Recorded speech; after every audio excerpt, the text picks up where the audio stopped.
What if I told you that 89% of ChatGPT citations come from websites that don't even rank in Google's top 20? While everyone's fighting tooth and nail for that coveted #1 spot, AI tools are quietly recommending brands from page 3, 4, even page 10 of Google. But this isn't because of a secret GEO or AEO technique. If anything, ChatGPT is correcting some of the common issues with Google search and leveling the playing field for businesses who are committed to producing high-quality, user-focused content. My name is Matt Kenyon, and I'm an independent growth partner that helps businesses get more brand visibility across organic channels, and I've partnered up with Backlinko to tackle one of the biggest challenges facing marketers right now, and that's how to stay visible when AI is answering your customers' questions before they ever reach your website. By the end of this video, you'll know the 6 specific content formats that AI tools consistently cite with real examples you can model today, how to structure each format so ChatGPT, Claude, and Perplexity actually want to quote your content, and the copywriting technique that puts your content in the best possible position to get picked up by large language models.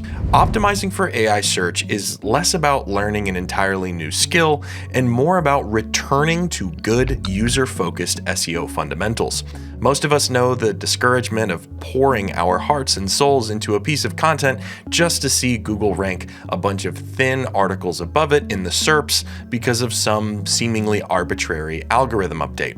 Well, it appears that ChatGPT is at least somewhat correcting those issues and actually rewarding content that truly speaks to user pain points, regardless of whether Google wants to acknowledge that or not. With that said, let's talk about the first format, and that's structured best of lists.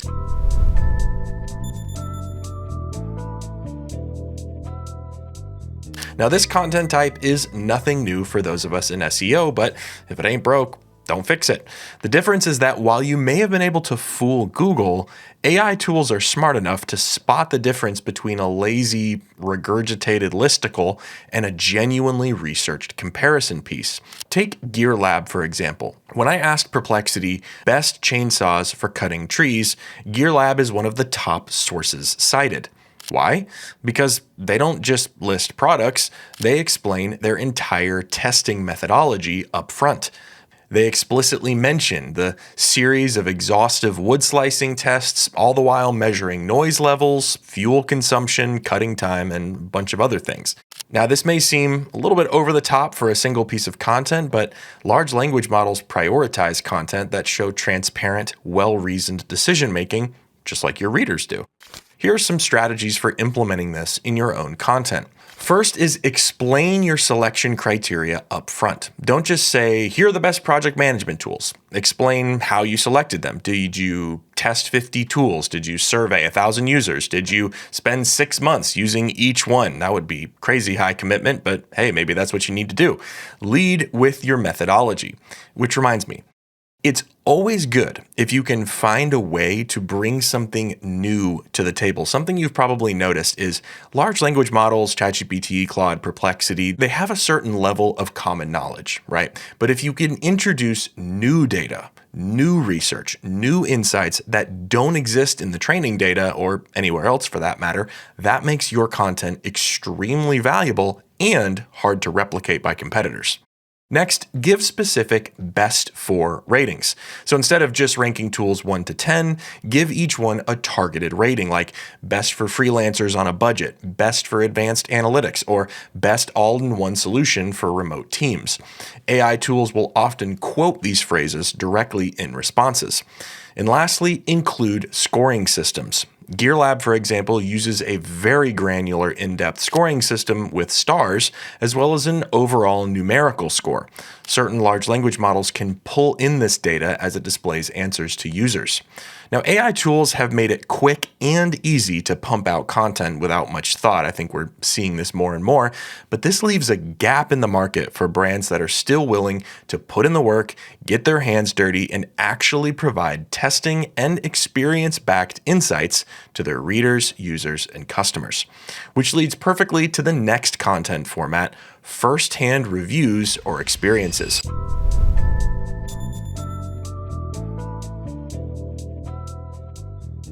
Now, this next format has a good bit of overlap with the previous one, but when they're utilized together, they form a very powerful strategy. Let's look at GearLab to illustrate this. In their best of list, they rate the 7 best chainsaws of 2025, each with a comprehensive score and a short, summarized review.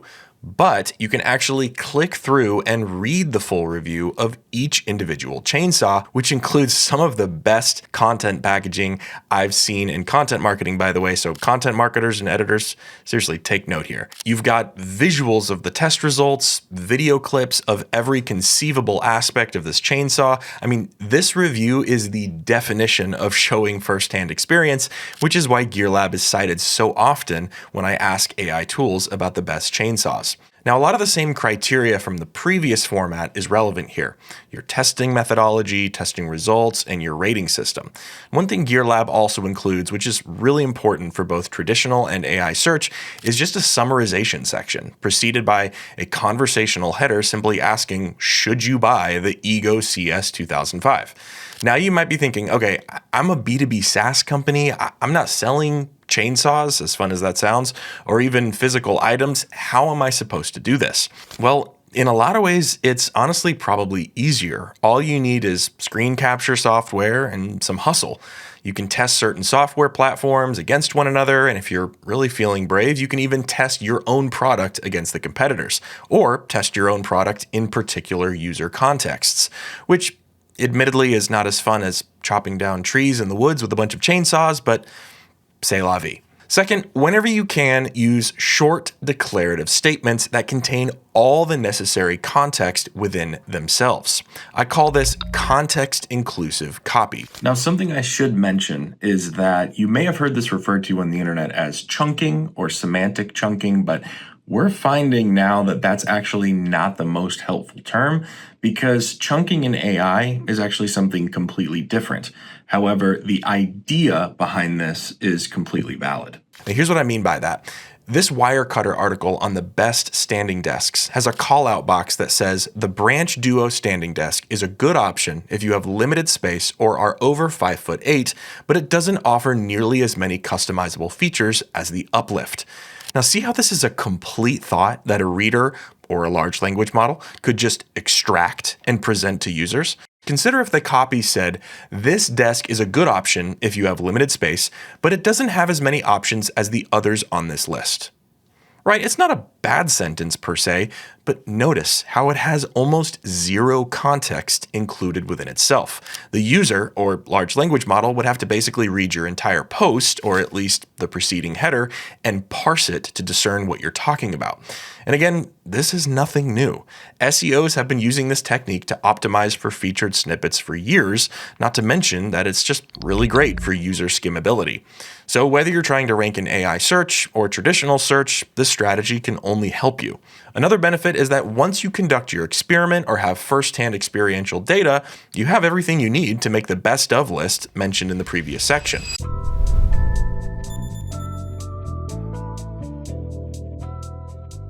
Now, if you really want to dominate AI search for your industry, we need to talk about comparison content, because mid-funnel users are increasingly turning to AI platforms to help make purchasing decisions.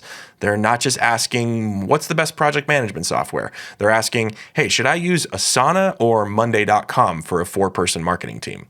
And if your brand isn't part of those conversations, you're invisible. Check out Moosen's Klaviyo versus MailChimp article. Instead of just listing features, they tell readers which platform works better for specific business types, growing online stores, smaller e-commerce teams, or businesses that need omni-channel automation. If you want a super fast way to identify valid comparison posts, just search your brand in Google and type versus to see the autocomplete recommendations.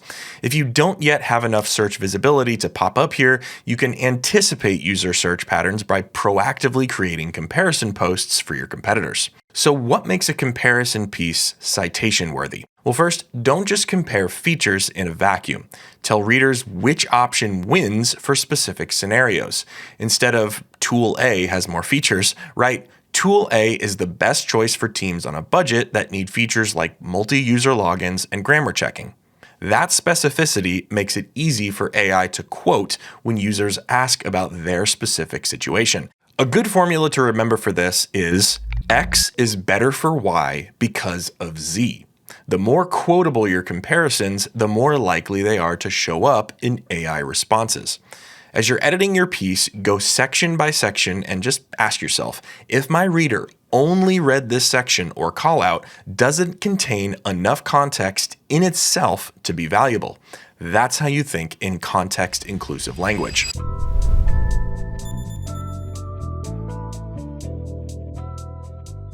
All right, format number 4 is probably the most straightforward to implement, but it's also one of the most effective, and that's FAQ style content. Thankfully, this approach doesn't require you to change much about the substance of your content, but rather how you phrase your subheadings. See, it's all about using question-based language to match how people are actually searching in large language models. AI models like ChatGPT and Claude were literally trained on Q&A content from platforms like Quora and Reddit, so it's no surprise that structuring your content as a series of answers to those questions performs extremely well. They match the conversational structure these models were built to understand. If you've been in your industry for any length of time, you likely know the common questions your ideal customers are asking. These questions are often the perfect H2 and H3 headings to use when creating content. Should you buy the Ego CS 2005 is much more conversational than Ego CS 2005 review summary. What is GEO and why does it matter from Backlinko's article on GEO is how someone might actually ask this question in AI search. You get the point. Secondly, start each response with a clear, direct answer, then explain the details. You know those recipe bloggers that, tell you their entire life story and then make you scroll an ungodly amount of time before you get to the recipe? It's like, dude, come on, just let me make my quiche. Anyway, just do the opposite of whatever that is. Think like a journalist. Remember the acronym BLUF, B-L-U-F. Bottom line up front. Then move on to explain the nuances. Other good sources for valuable questions are customer support tickets, live chat logs, Reddit threads, keyword research tools, and platforms like Answer the Public. I would encourage you to go through your existing content with this framework and ask yourself if your headings actually mirror how people conversationally talk about their pain points.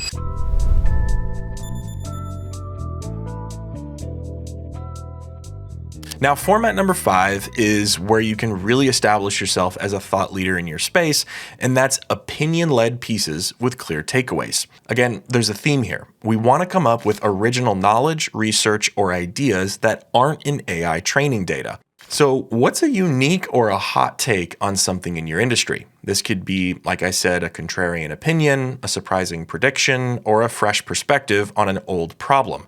And ideally, you'd want this to be backed up by some sort of evidence or industry authority. Digital growth marketer Grace Leung has a YouTube video where she challenges outdated content strategies. She explains why they're holding brands back and what to do instead.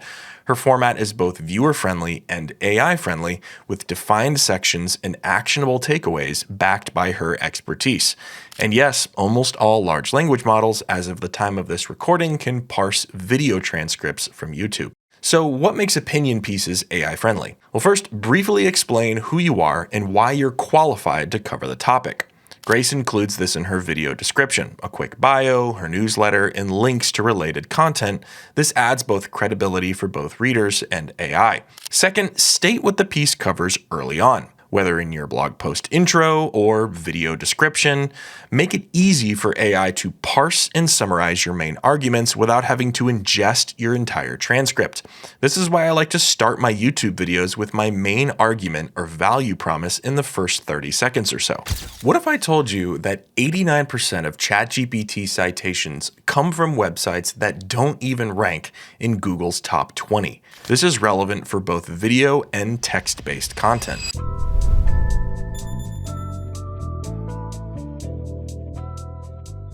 And finally, format number 6 is probably the most powerful for building long-term brand visibility, and that's tools, templates, and frameworks. Now, I'm a huge fan personally of building small browser-based micro tools or downloadable assets. In fact, that was one of the first videos I made on my own YouTube channel, walking through how Cursor can help you build these things even as a non-technical marketer. There are tremendous benefits to this kind of content. Many of you know that AI search is a bit of a double-edged sword. While ranking in AI search is awesome, Google's AI overviews, on the other hand, have been stealing clicks from a lot of top-of-funnel informational content. Tools and downloadable assets are a great way to mitigate against this loss, because in order to get value, the user actually needs to click through to your site to use the tool. But even beyond that, these sorts of tools are often massive backlink magnets, frequently shared around by users, and naturally tend to get a lot of traffic. I mean, you're essentially giving someone a free piece of software or downloadable template they can use to solve their problem immediately. On top of all this, they're also prime candidates for getting cited in AI search. Make sure you include an intro that explains who it's for, what it does, and how to use it, and add supporting content like examples, FAQs, use cases, or tutorials around your tool. The more context you provide, the better AI can understand when and why to recommend your resource. But here's where the real magic happens, and that's when other people start mentioning your tool in blogs and on forums. AI picks up on these mentions and factors them in to their own recommendations. So think about the problems your audience faces daily. What calculations do they need to do? What templates would save them time? What frameworks could simplify complex processes? Then build these resources and optimize them for discovery. And thanks to tools like Cursor and Claude Code, it's never been easier to build these simple tools, even as a non-technical marketer. Well, now that you know the 6 formats that AI tools love to cite, let's talk about the 3 things that you can do today to improve your AI search rankings. First, audit your existing content. Go through your top 10 blog posts and ask yourself, do these follow any of the 6 formats we just covered? If not, well, you've got some easy wins there. Take that generic project management tools post and restructure it as a comparison table with specific best 4 verdicts.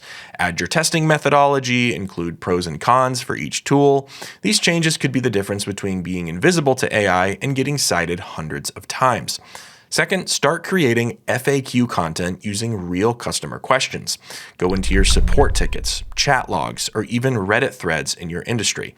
From personal experience, I also find that talking to sales reps is a great way to find these questions. Find the questions that people are actually asking and structure them as clear subheadings or as entire content pieces. And third, implement context-inclusive copy in everything you write from now on. Instead of vague language, remember the formula. X is better for Y because of Z, or X is best for Y because of Z. This simple change is not only good for user skimmability and AI search, but also traditional SEO as well, so it's a win across the board. Well, if you want to dive deeper into AI search optimization, we've got more videos coming in this series covering where to publish your content for maximum pickup and how to perform an AI search audit. So make sure you're subscribed and hit that notification bell so you don't miss a thing. Thanks for watching, and happy ranking.